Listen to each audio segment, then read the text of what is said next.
Seja o Senhor por causa disso. Vamos abrir a palavra do Senhor em Marcos capítulo 1, versículo de 1 a 13. E eu tenho um desafio para pregar em 40 minutos. No ano passado eu preguei quase uma hora, peguei um versículo durante uma hora. E hoje eu tenho 12 para pregar.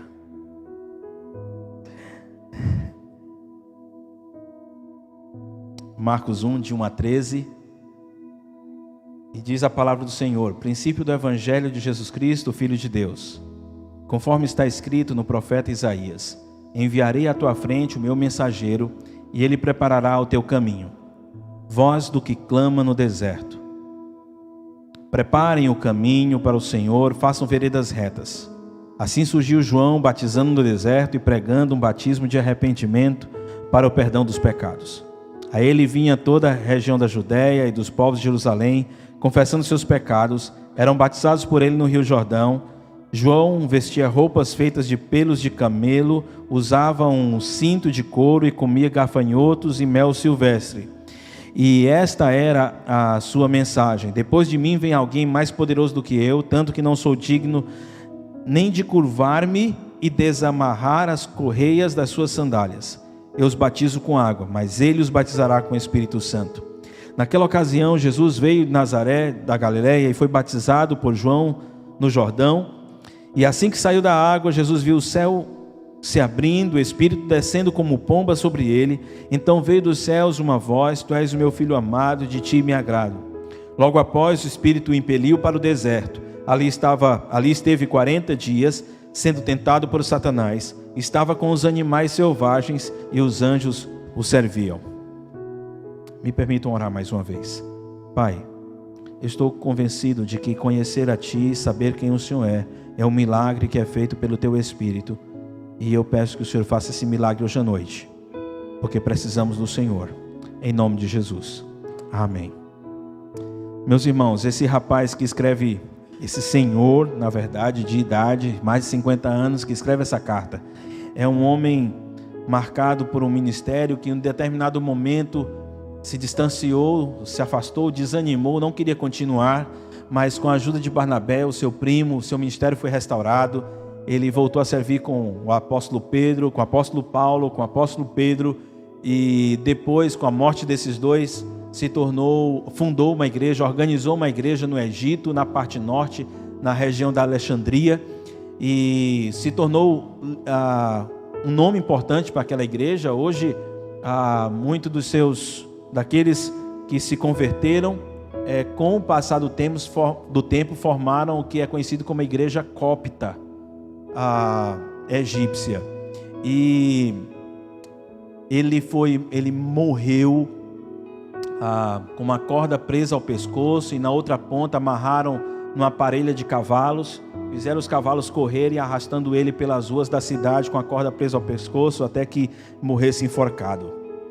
E antes de que morresse, Marcos escreveu escreveu esse evangelho, escreveu esse livro, a fim de ajudar os irmãos da igreja de Roma. Eram irmãos que tinham um hábito ou uma cultura de valorizar aquilo que era poderoso, aquilo que era forte. Eles valorizavam os seus generais, os seus exércitos. O próprio imperador era muito imponente. A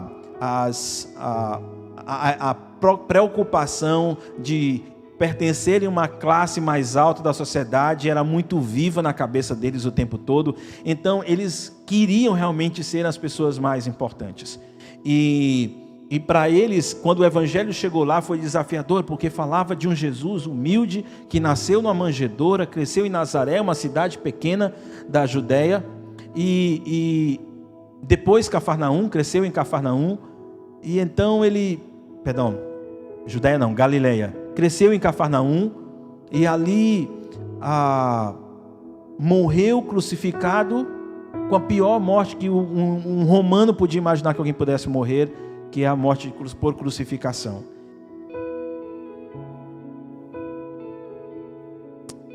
Então era difícil.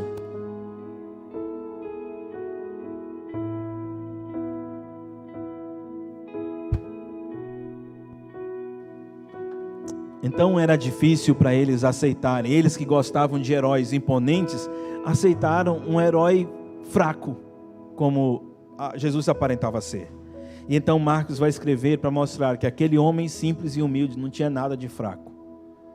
E é quando ele começa o primeiro versículo dizendo: princípio do Evangelho de Jesus Cristo, o Filho de Deus. Aquele homem lá que nasceu em Belém, cresceu em Nazaré, desenvolveu seu ministério a partir de Cafarnaum, aquele homem, ele não tinha nada de fraco. E como eu posso acreditar que aquele homem não tinha nada de fraco? Como eu posso acreditar que aquele homem era de fato o Filho de Deus? A palavra do Senhor vai expor e vai mostrar, Marcos vai mostrar nesses versículos exatamente quem era esse Deus e por que esse Deus deveria ser adorado. E eu digo a você com muita reverência ao Senhor: você não vai se admirar dele se ele não se expor a você. Nós vamos ter aqui nessa noite cerca de 670 pessoas ouvindo essa mensagem, a mesma mensagem. Algumas dessas pessoas vão sair daqui do mesmo jeito que entraram, e não vão sair admirados com o Senhor. Mas algumas pessoas a quem o Espírito de Deus vai falar no coração, essas pessoas terão com que escamas caindo dos olhos, elas vão conseguir enxergar Cristo sentado no trono, elas vão conseguir enxergar a grandeza desse Senhor e como Ele é precioso, e isso vai impactar suas vidas de tal forma, que tudo o que elas fizerem a partir disso, vai ser por admiração a esse Deus, por adoração a esse Deus e para servir a esse Deus. É isso que vai acontecer com alguns de vocês, e por isso a minha oração ao Senhor: Deus possa fazer com que os seus olhos sejam abertos, para que você veja como é maravilhoso esse Senhor, que esse Senhor que foi apresentado aqui não é um homem qualquer, de fato é um ser precioso, digno de adoração. Pensa bem que o propósito do Evangelho, o propósito dessa carta aqui, isso é basicamente duas. É que você realmente reconheça esse Jesus como alguém precioso, como alguém fantástico, apesar de ser uma pessoa humilde. E a segunda, que você esqueça o padrão lá de fora, que quer motivar você a ser importante e querer que as pessoas o reconheçam como alguém importante. E aceite se tornar servo dos outros e ser feliz, sendo igual a Cristo Jesus. Alguém que serve ao Pai e alguém que serve aos seus irmãos. Se você, no final, depois que terminar essa carta, se você tiver isso em mente, então Marcos vai ter cumprido o seu papel, não só para a igreja de Roma, mas para a igreja Batista da Glória também.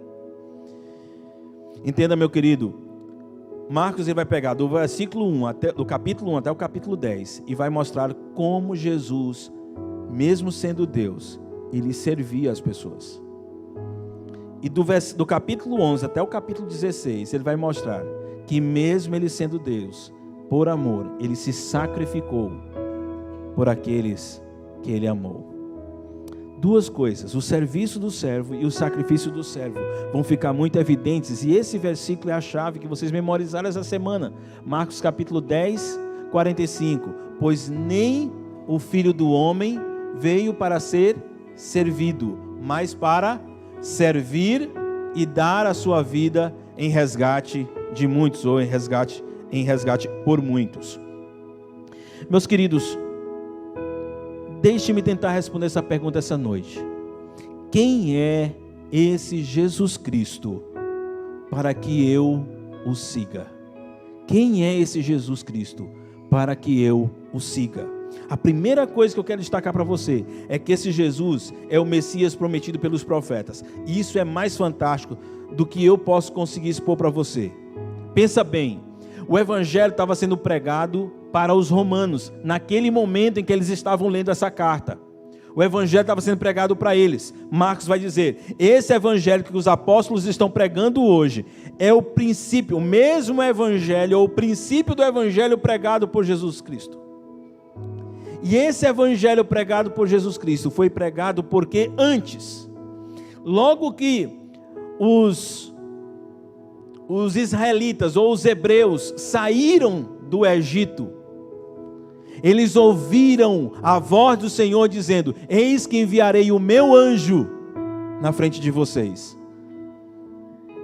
Nesse texto que você está vendo, versículo 2 e 3, conforme está escrito no profeta Isaías: enviarei à tua frente o meu mensageiro, ele preparará o teu caminho. Vós, do que clama do deserto, preparem o caminho para o Senhor, façam veredas retas para ele. Na verdade, esse texto que está aí foi uma aglutinação que Marcos fez juntando 3 textos do Velho Testamento.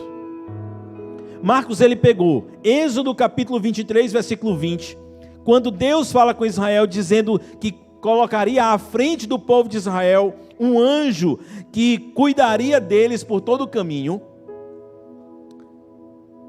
Depois, Malaquias vai dizer: vejam, e enviarei o meu mensageiro que preparará o caminho diante de mim. O Senhor que vocês buscam, o mensageiro da aliança, aquele que vocês desejam, virá. A promessa de Malaquias, ele estava dizendo: olha, eu vou enviar alguém que vai contar a notícia, que vai ser o mensageiro, e esse mensageiro é que vai trazer a notícia, ou vai informar para vocês que chegou aqueles que vocês estão esperando há muito tempo. Lembra que Malaquias foi um dos últimos livros escritos do Velho Testamento. Não necessariamente o último, mas um dos últimos. E quando Malaquias estava escrevendo isso, o povo tinha retornado do cativeiro, e agora Malaquias estava dizendo: vai vir uma salvação para vocês. É bem verdade. O Senhor Jesus vai providenciar uma salvação para vocês. O Messias vai ser enviado pelo Senhor, vai ser enviado por Javé. Mas antes que ele venha, será enviado a vocês um mensageiro. E aí Isaías, no capítulo 40, no versículo 3, ele repete isso: no deserto prepare o caminho para o Senhor, faça no deserto um caminho reto para o nosso Deus. Então você percebe como Marcos, ele pega esses 3 textos e diz: olha, quando Jesus apareceu, quando João Batista apareceu, estava se cumprindo o que havia sido dito por Deus a Israel, lá no deserto, por Malaquias e por Isaías. Naquele momento estava acontecendo. E é impressionante pensar sobre isso, porque ninguém pode interpretar a Bíblia como Marcos interpretou. Se eu fosse ler o texto de Êxodo, eu nunca ia imaginar, sem conhecer o Novo Testamento, que ali haveria alguma referência a João Batista.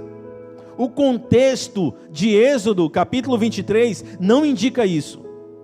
O contexto de Isaías, capítulo 40, versículo 3, e Malaquias, capítulo 3, já apontam de uma forma mais próxima daquilo que ia acontecer. Mas tem muito mais figuras nos textos de Isaías e Malaquias que não se encaixam na história de João Batista.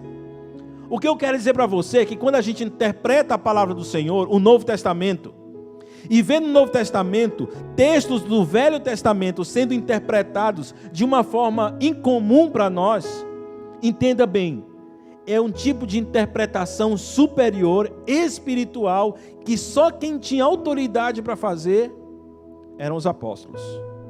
Somente os apóstolos podiam, ou Jesus, podia pegar um texto do Velho Testamento e aplicá-lo à nova realidade, revesti-lo de um novo sentido no Novo Testamento. Nós não podemos fazer assim. Quando você percebe, nós aqui na igreja, expondo a palavra do Senhor para vocês percebem o nosso cuidado de apresentar o texto exatamente como ele é, com o sentido literal que ele tem. Porque nós não temos a autoridade que os escritores do Novo Testamento tinham de fazer interpretações desse tipo. E o que está sendo dito aqui? Marcos dizendo: sabe o que foi dito lá em Êxodo? Sabe o que foi dito em Malaquias? Sabe o que foi dito em Isaías? Esses 3 textos mencionavam a vinda de João Batista e que prepararia o caminho para a vinda de Jesus Cristo. Isso, meus queridos, confirma o que foi dito aos hebreus, que tendo Deus falado no passado, através dos profetas, agora falaria através do seu Filho. E aqui a conexão está acontecendo. João Batista foi considerado o último profeta. o maior deles. Ninguém foi como João Batista. E aí, João Batista vem encerrando o ministério dos profetas. Porque quem é que vai assumir agora o papel de expor para pessoas, de revelar às pessoas a palavra de Deus? O próprio Jesus Cristo. Aqui João Batista está encerrando o seu ministério e Jesus Cristo está assumindo. Passa bem, por favor, Júlio. Como dizem Hebreus, depois que Deus falou no passado através dos profetas até João Batista, agora ele vai falar através de Jesus Cristo, como diz esse texto.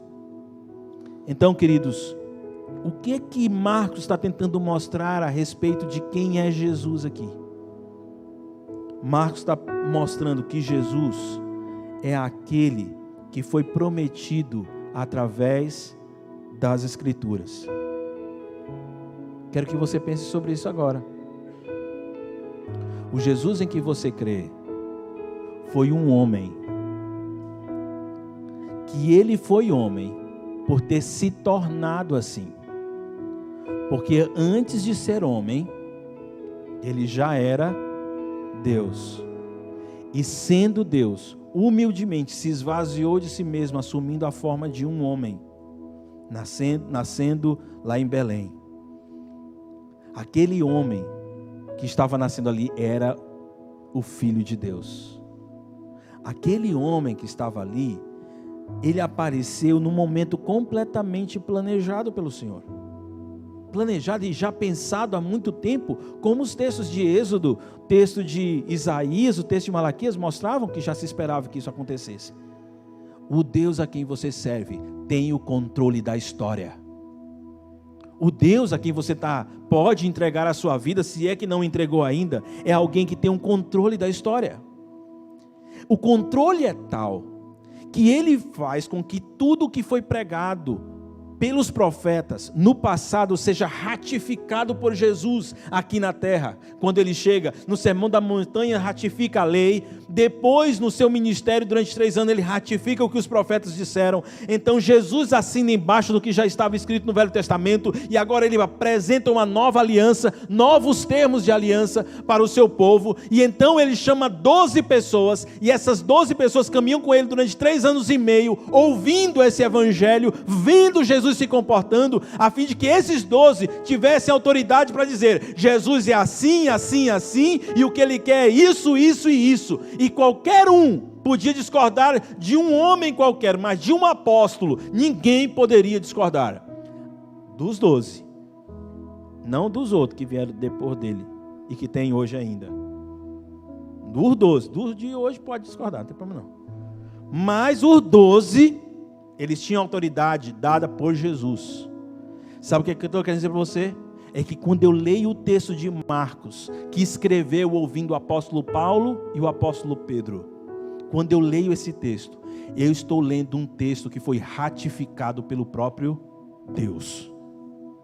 Daí a minha segurança de fazer o que está escrito aqui. Daí a minha satisfação de fazer o que está escrito aqui. O evangelho que temos é confiável por causa disso, queridos. Essa é a primeira conclusão que eu tiro a partir dessa verdade que está no versículo 2 e 3. Além disso, é precioso como Deus mantém o controle da história para salvar aqueles que vão se arrepender dos seus pecados. Você consegue perceber isso? Como ele mantém esse controle? O povo de Israel está saindo do Egito e Deus diz: eu vou dizer uma coisa para vocês agora, mas que daqui a 1600 anos, essa mesma palavra que eu vou dizer para vocês agora vai repercutir no coração de pessoas que vão conhecer o meu filho, porque eu tenho controle sobre a salvação de vocês. Eu não perdo o controle sobre a salvação de vocês. Quando o Senhor chega para alguém e diz: se você crer no meu filho, se você se arrepender dos seus pecados, será salvo, é porque ele tem controle para salvar você. Satanás não arranca ninguém dos braços do Senhor. O pecado não arranca ninguém dos braços do Senhor. O mundo não arranca ninguém dos braços do Senhor. Eu ouvi uma história essa semana impressionante. Um rapaz cometeu crimes graves e foi preso, isso há muitos séculos atrás. Mas então,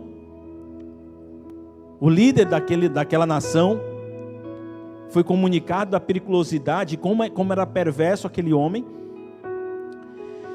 E aí ele diz: eu vou fazer um teste com ele. Então ele vestiu uma roupa própria do que os pastores vestiam naquela época, pegou uma Bíblia e colocou uma carta de indulto dentro da Bíblia.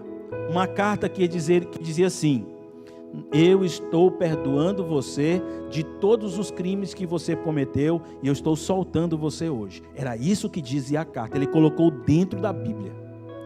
Pegou a Bíblia e se dirigiu àquela prisão.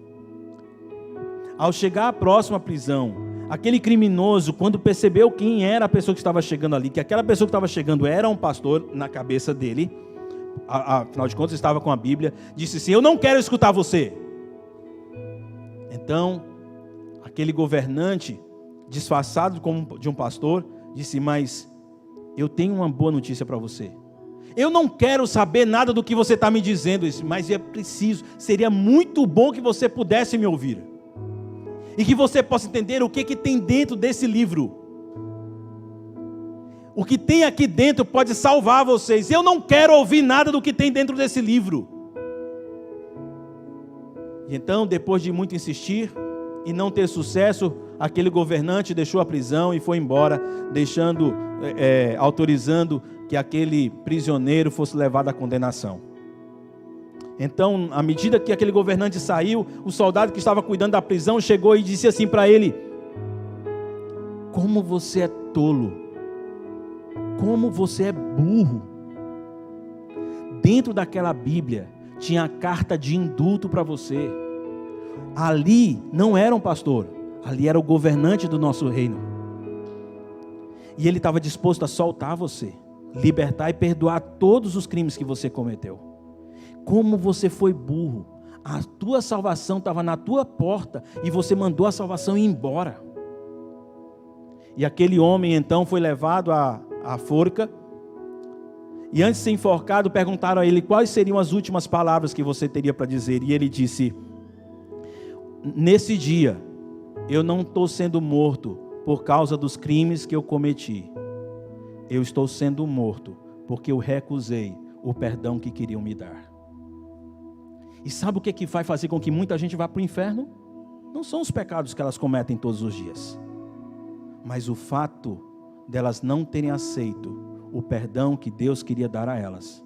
Deus fez todo esse projeto, colocou Jesus naquele tempo para salvar as pessoas, e Jesus veio, ainda provou quem Ele era. Diz: olha o que já estava escrito a respeito de mim, veja como está acontecendo.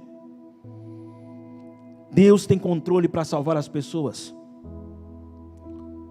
E o Deus eterno se importa em salvar você. Isso me impressiona, por causa da grandeza dele e por causa da minha pequenez. Como um Deus que tem tudo o que precisa pode se importar com um cara como eu, para dizer assim: eu quero salvar você.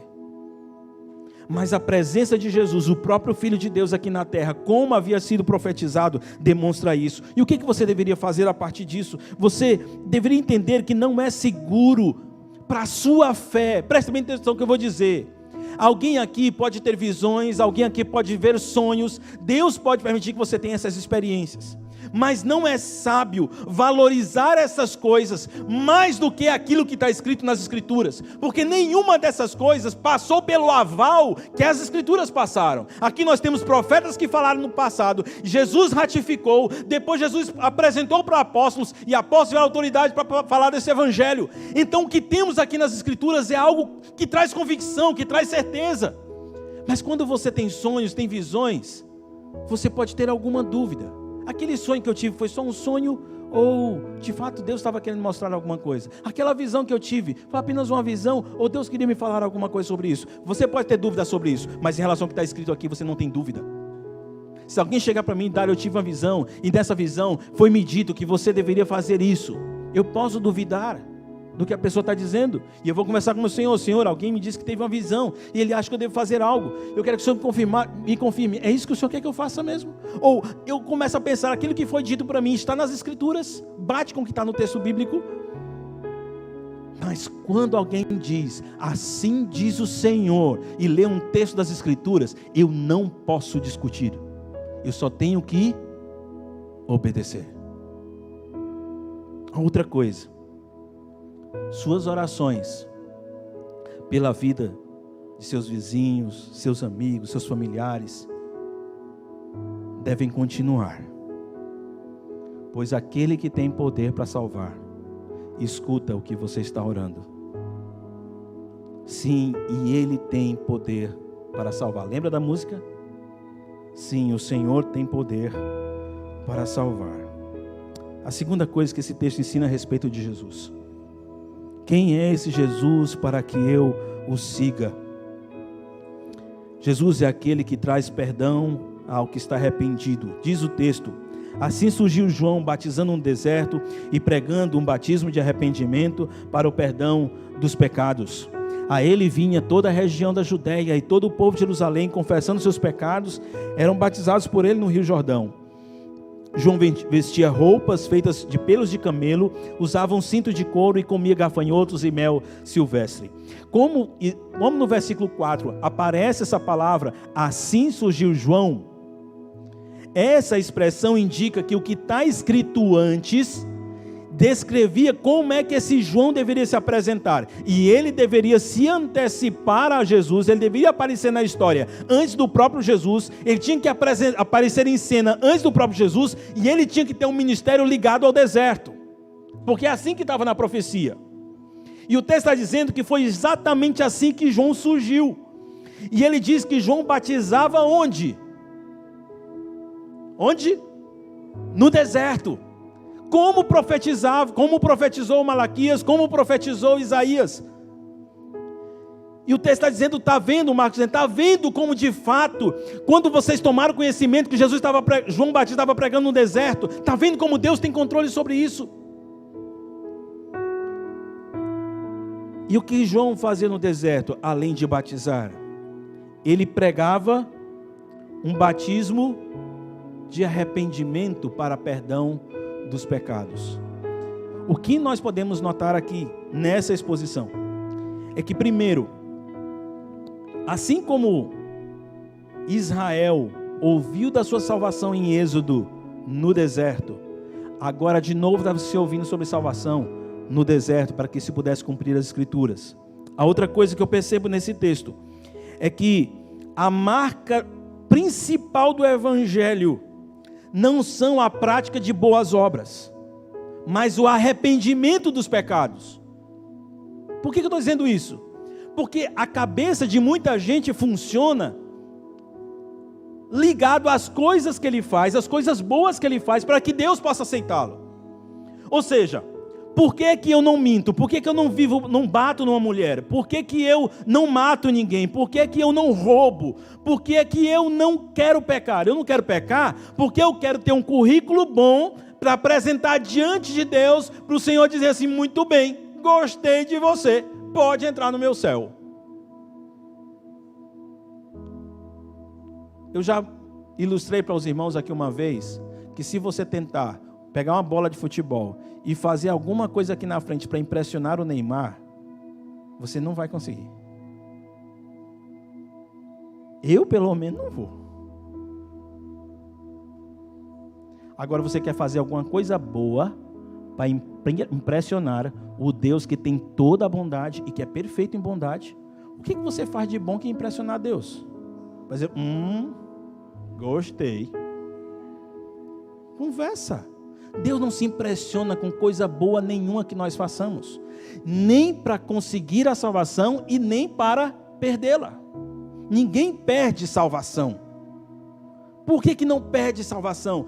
Por mais que a pessoa possa e venha a pecar, como eu peco, mesmo depois de ter me convertido ao Senhor. Porque ninguém perde, ou ninguém é salvo, porque parou de pecar. As pessoas são salvas, de acordo com o texto, por causa de arrependimento. O problema não é que nós temos pessoas que pecam e pessoas que não pecam. A questão é que nós temos pessoas que pecam e se arrependem. E nós temos pessoas que pecam e não se arrependem. Que o pecado não afeta elas. O pecado não cria angústia dentro delas. O pecado não faz com que seu corpo se contorça na cama, clamando pelo perdão do Senhor. Esse é que é o problema. Uma pessoa verdadeiramente regenerada, quem nasce de novo, O Espírito de Deus é colocado dentro dela. A partir de então, ela não é que ela para de pecar. A questão é que agora ela não suporta o pecado. Ela não aguenta pecado. Quando ela comete o pecado, isso causa um nojo dentro dela. E a primeira coisa que ela quer é correr para os braços do Pai e clamar pelo seu perdão. E pedir para que o Senhor limpe. Assim como você pega uma pomba branca e você pega a lama e joga nela, e a primeira coisa que ela vai fazer é correr para a água. Assim é aquele que é salvo, regenerado pelo Senhor, porque ele vive arrependendo-se do seu pecado. Mas se você pegar um porco e der um banho nele e botar talco, na hora que ele vê lama, ele vai correr para cima dela. Sabe por quê? É da natureza do porco. E tu acha que o porco vai ficar triste porque está no meio da lama? Você fica triste se você estiver tomando banho de lama. Um porco não. O que eu estou querendo dizer para você? Que salvação é uma mudança de natureza. É Deus transformar porco em pomba. É Deus transformar um cara que gostava de lama, transformar em alguém que gosta de água. É Deus transformar uma pessoa que tinha prazer no pecado em alguém que tem nojo do pecado. Isso é salvação. E o que é que você precisa fazer para receber essa salvação e esse perdão do Senhor e ser adotado como filho e ser transformado na sua natureza por Ele? Arrependa-se. Arrependa-se. Jesus é o Filho de Deus que veio para perdoar os pecados daqueles que se arrependem. João, quando ele pregava isso, as pessoas, a primeira coisa que as pessoas faziam para se aproximar do Senhor, diz o versículo 5, a primeira coisa que as pessoas faziam era confessar os seus pecados. Percebe isso? As pessoas não confessavam dizendo, Senhor, eu sou uma pessoa boa. Não, eles chegaram confessando, é o contrário. Não, eu sou pecador. Eu cometi pecados, eu fiz isso, eu fiz isso, eu fiz isso. Você quer que Deus aceite você? Você quer que Deus salve sua vida? Você quer que Deus perdoe seu pecado? A primeira coisa que você tem que fazer é chegar para o Senhor e dizer, eu confesso, eu sou um podre pecador. Minha vida, meu histórico é todo sujo de pecado e eu clamo que o Senhor me perdoe. Misericórdia, Senhor, me perdoe. Porque na outra ponta tem um Deus que está disposto a ouvir a sua confissão e no final dizer assim, eu perdoo você, vai e não peque mais. Eu perdoo você. Eu perdoo você. Reconheça o pecado e eu perdoo você.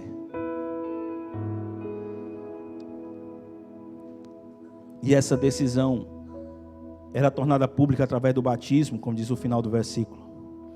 Agora note um detalhe que Marcos ele aponta, quem era esse João Batista, como era o estilo de vida dele. Olha o versículo 6. Ele vestia roupas feitas de pelos de camelo. Ele usava um cinto de couro. E a dieta dele era baseada em gafanhoto e mel silvestre. Light. Isso não engorda. Isso não engorda ninguém. Então, irmãs, você tem aquele sonho de perder aqueles quilos? Dieta para você. Dica de João Batista para você. Agora compara esse homem aí como um general romano. Quem é que impunha? Quem é que tinha uma aparência de maior poder e posição? Um guerreiro, obviamente. Um general do exército romano. Esse era o herói. Agora, esse carinha aí, quem é esse cara que não sabe se vestir? Que não sabe comer? Que come comida de gente doido? Que vai, ao invés de pregar no meio de Jerusalém, vai pregar onde? No deserto. Me diz se isso se parecia com o herói que um romano admirava. Não parecia. Sabe com que aquele João parecia? Com Jesus. Ele se parecia mais com Jesus. Aquela roupa se parecia mais com Jesus. Mas tem um detalhe que está nesse texto. é que lembra que eu falei da ligação do que os profetas disseram com o que Jesus estava dizendo agora? Que João Batista era essa ligação? Pois muito bem, esse comportamento de João era semelhante ao comportamento do profeta Elias. E Jesus disse: sabe que havia uma promessa que Elias ia voltar? Olha como é que João se veste. João, ele representa Elias hoje no Novo Testamento. João, ele faz um link, ele puxa o comportamento, ele puxa o espírito, a atitude. Espírito não no sentido de algo que faz parte do ser de João Batista. Espírito no sentido de atitude. Ele traz a atitude de Elias agora para esse intervalo do Velho para o Novo Testamento e para ligar com Jesus Cristo. Sim, esse é João Batista, um cara que talvez você mesmo não ia admirar. Quando eu venho pregar aqui, se eu vier pregar igual Josué, vocês não me respeitam. Josué é doido para eu pregar de Crocs. Eu nunca nessa vida vou pregar de Crocs. O povo não ia me respeitar. Eu ia pregar, o pessoal olhando para o meu pé, com aquele pé de pateta. Eu não vou usar um negócio daquele. Agora, e se eu chegasse aqui vestindo roupa de pele de camelo, com embira de couro amarrado na cintura? Se eu vou pregar para você, você ia passar metade da mensagem rindo da minha cara, e metade de você não ia assistir o resto da mensagem. Quer dizer, eu não vou dar, tem que ser internado. O Senhor usa João Batista para ser o precursor dele, para dizer assim: atrás de mim vem um cara que é maior do que eu. Queridos, o que eu concluo a partir disso? Aliás, eu só queria que vocês atentassem para um negócio na pregação de João Batista. Particularmente, o fato de que a profecia que está no versículo 2 e 3, ele se referia a dois textos, Malaquias capítulo 3 e Isaías capítulo 40, e eram as duas faces do Evangelho, porque o mesmo Evangelho, ele traz esperança, como Isaías 40, o texto de Marcos que está aqui, em Isaías 40 traz esperança, mas é impressionante, o mesmo texto em Malaquias traz juízo e condenação. Como assim? Como é que é isso? Por que isso é assim? É porque o mesmo Evangelho, é o mesmo Evangelho que vai salvar aqueles que se arrependem, mas é o mesmo Evangelho que vai condenar aqueles cujo coração ficar insensível e duro e não se arrependerem dos seus pecados. É o mesmo Evangelho. As mesmas palavras ditas por Marcos, elas haviam sido ditas no passado em um contexto que trazia esperança e um contexto que trazia juízo, o estabelecimento da justiça de Deus. Irmãos, o que eu quero concluir a partir disso? Que todo homem tem um problema com Deus por causa do pecado. Nenhum. Todo mundo quando nasceu, nenhum está salvo disso. Todo mundo quando nasceu já condenado à morte eterna. Porque todos nós, por natureza, somos pecadores e culpados. Desde que Adão fez o que Adão fez. Nosso maior desafio não é tentar ser uma pessoa diferente para agradar a Deus. Nosso maior desafio é reconhecer que nós não somos pessoas boas e nos apresentar dessa forma diante de Deus. O plano que Deus tem para nós é perdoar aqueles que mudam o tipo de mentalidade que possuem em relação ao pecado e condenar aqueles que se mantêm orgulhosos achando que são alguma coisa. E somente pessoas verdadeiramente arrependidas serão realmente perdoadas. Você pode repetir isso comigo? Somente pessoas verdadeiramente arrependidas serão realmente perdoadas. Somente pessoas assim. O que eu queria recomendar para você? O que você deveria fazer diante disso? Reconheça que é pecador. Essa é a primeira coisa. E que você precisa do perdão de um Deus que está disposto a perdoar você. Arrependa-se do seu pecado.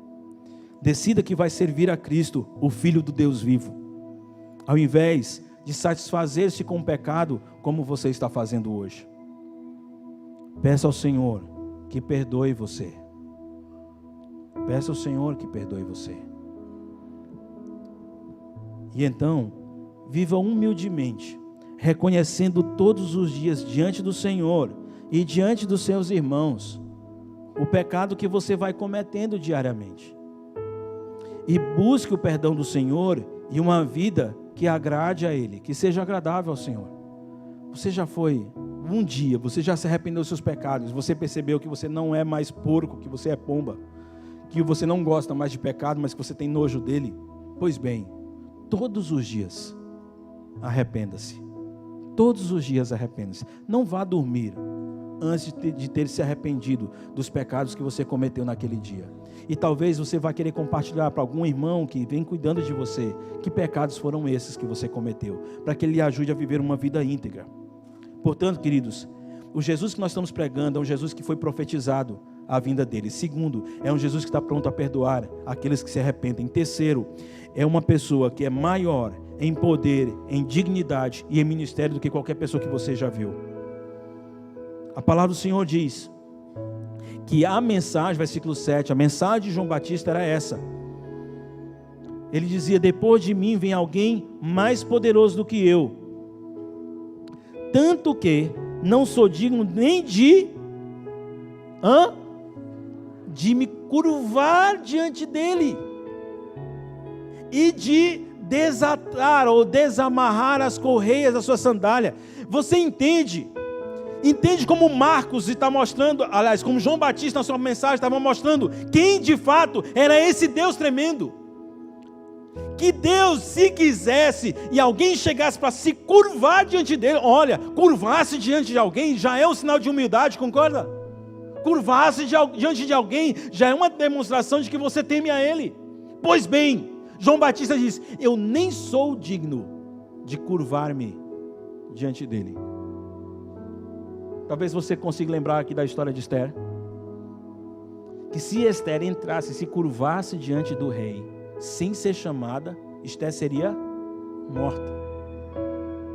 Ela não tinha dignidade para entrar na presença do rei, sequer para se curvar diante dele. Nós não temos dignidade para entrar na presença de Deus, para nos curvar diante dele. Nós não somos dignos de orar ao Senhor, nós não somos dignos de louvar a Ele, nós não somos dignos de entrar na presença do palácio, no trono dele. Nós não somos dignos disso. João Batista diz: eu não sou digno de curvar-me para desatar as correias da sandália. Essa atitude de servo. Ele estava dizendo: eu não sou digno de sequer ser um servo dele, sequer de ser um servo dele. E ele ainda diz mais: o meu ministério diante do dele é fraco, porque eu batizo vocês usando água. Quando ele batizar vocês, vai batizar com o Espírito.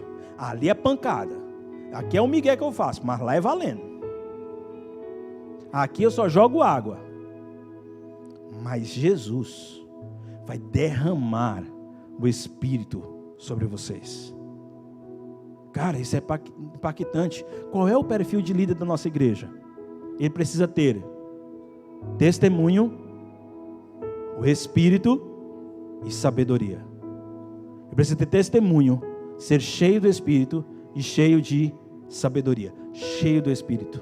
O Senhor está dizendo: quem faz isso aí é Jesus. Eu não sou capaz, eu, pastor da igreja, de encher vocês com o Espírito Santo, mas existe um Jesus Cristo, que Ele é capaz de banhar você com o Espírito dele. Sabe o que eu estou falando? É que Ele é muito maior do que nós, mas muito maior do que nós. Maior em poder, Ele pode fazer tudo. Maior em dignidade, ninguém merece estar diante dele. E maior em ministério, o serviço dele é muito mais importante do que o ministério que eu, como pregador, como pastor, tenho aqui na terra. Como João Batista, o maior dos profetas, tinha aqui na terra. O ministério de Jesus é muito maior do que esses. E o que eu quero concluir a partir disso é que não há nada que Jesus não possa fazer. Nós estamos diante do Deus Todo-Poderoso. A doença é séria. Para desse negócio de pensar que a doença é séria demais. Para com esse negócio de pensar que o problema na tua família é sério demais, é complicado demais. Para de pensar que essa fase que você está vivendo sem emprego é complicada demais. Para de pensar com a mentalidade de alguém que não conhece o Deus vivo e todo-poderoso. E começa a pensar como alguém que serve a um Deus que pode todas as coisas, muito maior do que você. Não tem esse negócio que passar no vestibular é complicado, conseguir a vaga no Enem na universidade que eu quero é complicado. Não tem nada de complicado. Tudo isso está na mão de Deus, o Todo-Poderoso, que faz aquilo que bem quer. Ele é poderoso para agir. Para de pensar que aquele seu colega do trabalho é complicado para que ele se converta, que o seu marido, a sua esposa é complicado para que ela se converta, que é complicado para que o seu filho se converta. Não é complicado, isso é molinho para o Deus a quem você serve. Pensa assim, enxerga quem é esse Deus a quem você está se dobrando diante dele. Quebra esse coração duro, orgulhoso que você tem e que não consegue enxergar a grandeza desse Deus, e você se acha Deus. Clame ao Senhor que tenha misericórdia da sua vida e que age na sua vida com o poder que Ele tem. Se Ele é digno, se Ele é muito mais digno do que foi João Batista e muito mais digno do que você, pese a sua língua quando você estiver falando alguma coisa, porque Deus está dentro de você. Escolha aquilo que você vai ver na internet, porque Deus está dentro de você. Tenha cuidado com a maneira como você trata as pessoas do sexo oposto, porque Deus está diante de você, e você precisa reverenciar a presença dEle. Você precisa ter uma vida que seja digna. Se prostrar diante do Senhor é complicado por causa da grandeza dEle, quanto mais pecar contra o Senhor. Entenda bem, meus queridos, Ele está te dando a chance de ter o privilégio de entrar, de estar diante do trono, que pouca gente pode, que pouca gente tem, que ninguém tem dignidade, mas Ele concedeu pelo sangue do seu Filho o direito a algumas pessoas do privilégio de poder prostrar-se diante do trono de Deus. Ele concedeu a pouquíssimos. Poucos de nós teve o privilégio de entrar na presença de Deus. Poucos de nós. E não adianta você me dizer assim, mas eu já fiz minhas orações. Tá tudo bem, você aqui na terra e Deus lá, cuidando da vida dele, sem escutar você. Porque você não respeitou quando você orava. Porque você não reconheceu a dignidade que ele tinha quando você orava. Mas sabe, quando você percebeu quem ele era, a dignidade que ele tinha, e você se prostrou diante dele, quebrado, por perceber quão ruim você é, quão indigno você é. É como se Deus estivesse desprezando você, enquanto você batia no peito e dizia que era uma pessoa boa, enquanto você fazia suas orações para se mostrar para os outros, quando você obedecia e fazia as coisas boas para impressionar as pessoas com quem você convivia, e para que as pessoas pudessem admirar e reconhecer que você era uma pessoa cristã, e Deus ia desprezando você. Mas teve uma hora que o Espírito de Deus abriu seus olhos, você percebeu como era ruim, e você não suportou aquilo, se prostrou no chão, e quando você se prostrou, parece que Deus parou. Disse assim, peraí, tem alguém prostrado aqui? E ele volta-se para aquele homem prostrado, quebrantado, se derramando, pedindo, por favor, me deixa entrar na tua presença. E ele pega pela mão e o conduz até o trono do Pai, porque se quebrantou diante dele. Precisa reconhecer isso. Nós não somos dignos de estar diante de Deus, se não por Ele mesmo permitir isso. A obra que Cristo Jesus faz em nós é mais do que um ritual como um batismo. É uma transformação por dentro, feita pelo Espírito de Deus. Por isso, querido, seja um discípulo que o segue, independente do preço que você vai pagar. Você confia que Ele tem poder para cuidar de você. Tenha medo de pensar, falar e agir, já que você está seguindo a Jesus, está diante do Senhor. Procure mudanças que sejam resultado de um relacionamento íntimo com Deus. Aqui eu quero fazer uma observação bem rápida, por causa do meu tempo.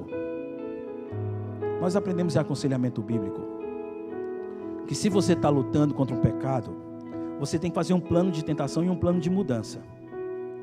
Então você planeja como é que você vai pensar, como é que você vai falar e como é que você vai agir agora, baseado em Efésios capítulo 4, versículo 22, 23 e 24. É assim que você faz. Mas é bem que tem um problema. Tem muita gente fazendo isso como se ele fosse capaz de fazer isso sem Deus. Eles fazem um plano, fica tudo bonitinho, fazem uma planilha no Excel, com a data e horário que vai fazer cada uma das coisas que são agradáveis a Deus, e diz, agora eu vou fazer. Perda de tempo. Se você, antes disso, não estiver disposto a viver um relacionamento íntimo com Deus. Perda de tempo. Antes de executar qualquer plano de mudança e qualquer plano de tentação, a primeira coisa que você precisa é ir para a presença do Senhor, quebrantado, Senhor, eu preciso, Senhor, Pai, fala ao meu coração, transforma-me, enche-me com teu Espírito Santo, enche-me com o temor do Senhor, enche-me de amor por ti, inclina, como diz o salmista Davi, inclina o meu coração para os teus mandamentos, inclina, Senhor, faz com que o meu coração se derreta por ti, faz com que o meu coração tenha paixão pelo Senhor. Faz isso, porque eu estou com esse plano para executar aqui, mas eu quero fazer isso por amar ao Senhor. Eu quero executar esse plano, eu quero recitar esse versículo por amor a Ti, porque o Senhor falou comigo, e é a minha resposta ao Senhor.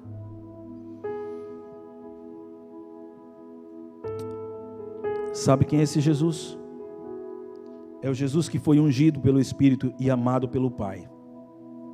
O versículo 9 diz, naquela ocasião Jesus veio a Nazaré da Galileia e foi batizado por João no Jordão. Assim que saiu da água, Jesus viu o céu se abrindo, o Espírito descendo como pomba sobre ele. Então veio do céu uma voz, tu és meu filho amado, de ti me agrado. Veja bem, querido, naquela ocasião em que João Batista estava pregando o evangelho no deserto, Jesus, ele saiu de Nazaré da Galileia. Ele saiu de Nazaré da Galileia, saiu da Galileia para a Judéia só para isso. Ele saiu só para duas coisas. Ele saiu para ser batizado e para ser tentado pelo cão. Foi só para isso. Terminou a tentação e ele voltou para a casa dele. Mas ele desceu naquela para a Galileia. E ali ele foi batizado. Mas que a gente não acabou de falar que é batismo de arrependimento. Por que Jesus tinha que se batizar? No Evangelho de Mateus, que tem um outro propósito, diferente do de Marcos, ele diz assim, Jesus se batizou porque ele queria cumprir toda a justiça. Como ele estava dizendo que os seus discípulos tinham que ser batizados, então eu vou servir de exemplo para eles. E aí ele se apresentou para ser batizado por João Batista no Jordão. E assim que ele saiu da água, então ele é batizado por imersão, e aí quando ele sai da água, o texto diz que o Espírito desceu sobre ele como pomba. Entenda bem, não desceu uma pomba sobre Jesus. O animal não era visto um animal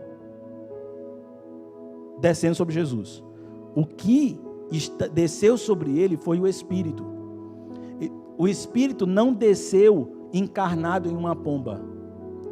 O texto, quando usa essa palavra como, ela está falando da maneira como o Espírito desceu. E o Espírito desceu pousando sobre ele, assim como você vê as pombas pousarem. Então você pode imaginar a cena, ele sai da água, e quando ele sai da água, o Espírito vem e banha Jesus Cristo. Ele foi banhado por água, mas agora ele estava sendo banhado e ungido pelo Espírito.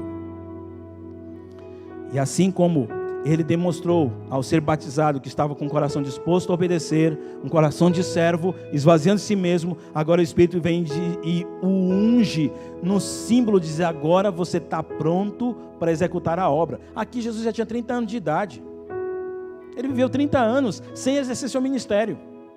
Agora com 30 anos o Espírito vem sobre ele, desce sobre ele e agora ele vai sair para exercer o ministério para o qual ele, motivo pelo qual ele desceu à terra.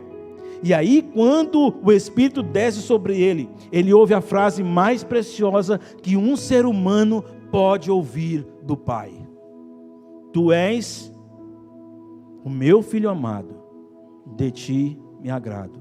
Por que é precioso? Lembra de quem você é? Pecador velho, porco, que gosta de lama, que que você sabe que não consegue, com essa força do seu braço, com a força do seu coração, você não consegue agradar ao Senhor. Mas de repente o Espírito vem sobre você, transforma você, e quando você é transformado pelo Senhor, o Pai olha para você e não enxerga você, enxerga o Filho dele, e ao enxergar o Filho dele em você, diz: tu és o meu Filho amado, de quem eu me agrado. Por mais que o Senhor, ao dizer isso para mim, Ele diga por causa do fato de Jesus habitar em mim, para mim é muito bom saber que eu fui adotado por Ele, e Ele me dizer que eu sou filho de quem Ele se agrada. Meus queridos, como servo, Jesus, Ele se predispôs a cumprir toda a justiça. Essa é a atitude que nós precisamos ter.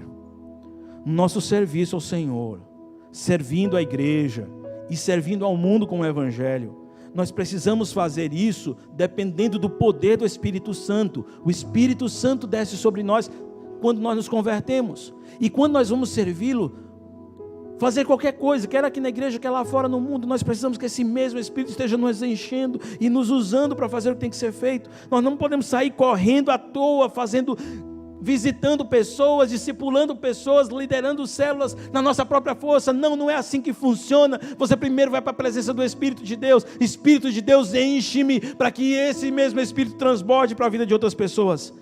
E a nossa dedicação, queridos, como servos do Pai, obedecendo a Ele, servindo a Ele,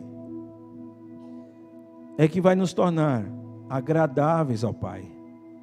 À medida que você decide discipular pessoas, compartilhar o Evangelho com pessoas incrédulas, liderar células, lá em cima no céu, você pode ouvir a voz do Senhor dizendo: tu és o meu Filho amado, em quem tenho prazer. Portanto, se dispõe a obedecer, busque a presença do Senhor, conheça a sua vontade, ande na presença dEle, sirva seus irmãos, mas sirva na fé, sirva seus amigos, seus familiares, no poder do Espírito do Senhor, e não confiando em você mesmo. Tenha o propósito de elaborar sonhos e alvos, planos, decisões diárias, no sentido de tentar ser agradável ao Senhor. Por fim, quem é esse Jesus para que você o siga? É alguém que enfrentou o diabo e venceu. Aqui bateu, aí o santo bateu com o santo dos romanos. Aqui ficou parecendo o herói romano, porque nessa hora o texto diz que quando o Espírito o impeliu para o deserto, e ali esteve 40 dias sendo tentados por Satanás. Ele estava no meio de feras, de animais selvagens, e os anjos o serviam. Veja bem, queridos, quem levou Jesus para ser tentado pelo diabo foi o Espírito. Não é que Jesus estava vacilando, igual o pessoal que bota o GPS e cai dentro da favela da Rocinha. Não é assim. O Espírito compeliu Jesus para o deserto e vai e enfrenta Satanás. E ele enfrentou Satanás e venceu. O detalhe é que o ambiente que ele estava sendo tentado pelo diabo era um ambiente terrível, cheio de feras, de animais selvagens. E ali, enquanto os poderes da terra, que poderiam ser vistos naquelas feras que estavam no meio deles, enquanto que o poder das trevas, percebido pela presença do diabo tentando eles, enquanto eles estavam ali, os anjos estavam servindo também o Senhor. E o Senhor venceu, e vocês conhecem a história da tentação. A posição de servo humilde, o fato de você decidir ser um servo humilde, não quer dizer que você é uma pessoa vulnerável aos perigos que você passa. Não quer dizer que se você descer do ônibus 10, 11 horas da noite para ir para sua casa, você é uma vítima fácil. Não é bem assim. Só vão triscar em você se Deus quiser. Você é servo, você é humilde, mas como um servo humilde, você não é uma vítima vulnerável. Foi isso que Jesus mostrou. A posição de servo humilde não significa que você é vulnerável a Satanás. Muitos cristãos têm medo de Satanás porque de algumas coisas que Satanás faz para tentar botar medo. Quando ele pega uma pessoa e faz a pessoa gritar, a pessoa se espernear como se estivesse sofrendo com um problema de convulsão. Muitos se sentem ameaçados pelo diabo, ficam com medo dele. Você não é para ter medo dele. Você não é a vítima vulnerável ao diabo. Eu falo, se você entregou sua vida a Jesus, se você se arrependeu e seu Espírito foi colocado em você, você não é vulnerável. Uma posição de servo humilde significa que temos anjos que todos os dias mostram o cuidado de Deus conosco. Anjos, diz Hebreus, são ministros que estão servindo aos santos. E aprendemos que lutas, provações e tentações do diabo estão debaixo do controle do Espírito de Deus. Queridos, nós não servimos a um Deus fraco. Quando vocês forem afrontados, quando forem ameaçados, a sua atitude deve ser de um servo humilde, mas que não tem medo. Quando você tiver que enfrentar as trevas, com as tentações do diabo, do mundo, da sua carne, se submeta ao controle do Espírito de Deus. Deixa que Ele faz o resto. Quem é esse Jesus para que eu o siga? É aquele Messias prometido através das profecias. É aquele que traz perdão ao coração arrependido. É alguém que é muito maior do que qualquer um aqui em poder, em dignidade e em ministério. Alguém que foi ungido pelo Espírito Santo e viveu uma vida agradável ao Pai. Alguém que enfrentou o diabo e venceu. Sabe quando eu digo para você que você precisa ser um discípulo de Jesus Cristo? É que você precisa ser um seguidor desse homem aí. Precisa ser um seguidor dele, com essas características que ele tem. É esse o Senhor que você é convocado todo dia a se tornar um discípulo dele. Feche seus olhos, por favor.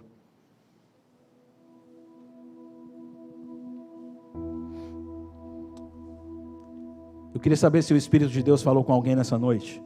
E alguém está tomando a decisão de, a partir de hoje, ser um discípulo de Jesus. Seguir a Jesus Cristo. Alguém aqui nessa noite ficou impressionado com Deus e gostaria de segui-lo? Levante sua mão e nós vamos ajudar você. Nós vamos orientá-lo como fazer isso. Alguém? Você ouviu o Evangelho, ele ficou muito claro, e você diz, eu não quero ser aquele que não se arrepende, eu não quero ser do coração duro, eu não quero aquele que tem um coração insensível, mas eu quero ser aquele que se quebranta diante desse Deus precioso. E eu quero segui-lo, eu gostaria que Ele me perdoasse os pecados e me aceitasse. Alguém gostaria de receber o perdão do Senhor e se tornar filho dEle? E quer saber como faz isso? Vamos todos ficar em pé, por favor. Pai bendito e amado, eu me rendo ao Senhor, Pai. Tu és um Deus precioso e querido para mim. Eu te amo, Senhor.